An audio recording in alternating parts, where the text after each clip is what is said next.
Yo, what up? So Mercury in the 10th. Now, if you haven't seen the intro, you might want to look at this. Now, Mercury in the 10th, you might attach the actual. Every time I talk about Capricorn or Saturn, I hear police sirens. Saturn is an evil motherfucker. Or maybe it's not.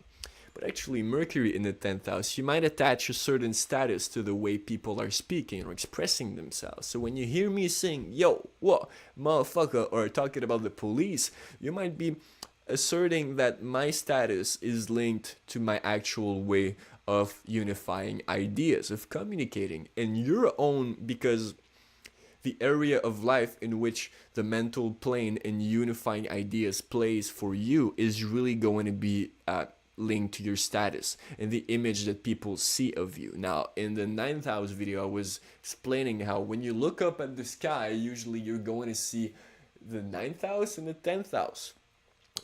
So as much as like the 10th house kind of represents the top of the mountain where a goat climbs step by step to get to the top, it's also the place that we can see really clearly. So it represents the status. I hope I'm not fucking it too much with the actual microphone in the direction I'm speaking in. But anyhow, so I mean, the way you see your mental, the way you structure it, the way you initiate on the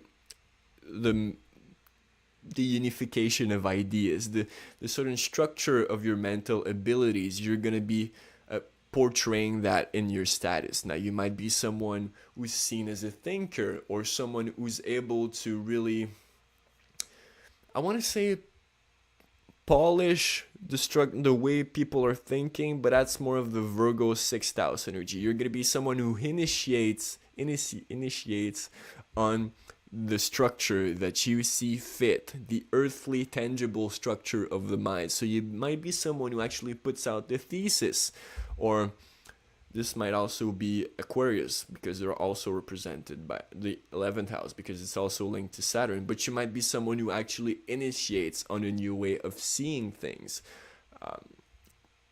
And this is kind of reminiscent of the Aries energy, but it's more initiating on a way to kind of like unify ideas, initiating on what it is you feel the right language is, what it is you feel the right way to communicate is, what it is, and mostly you're going to feel that such a thing is important relating to people's status because the way that you communicate probably influenced the way people saw you through your life. So, you might need to ease up a little bit on that, yo, motherfucker. I'm just teasing. I'm just using my Aries energy, which is square to Capricorn. But structures are never perfect because they're human made. Nature is structured in a way. Nature is kind of structured through chaos, but this is unexplainable. We have to understand it through experience.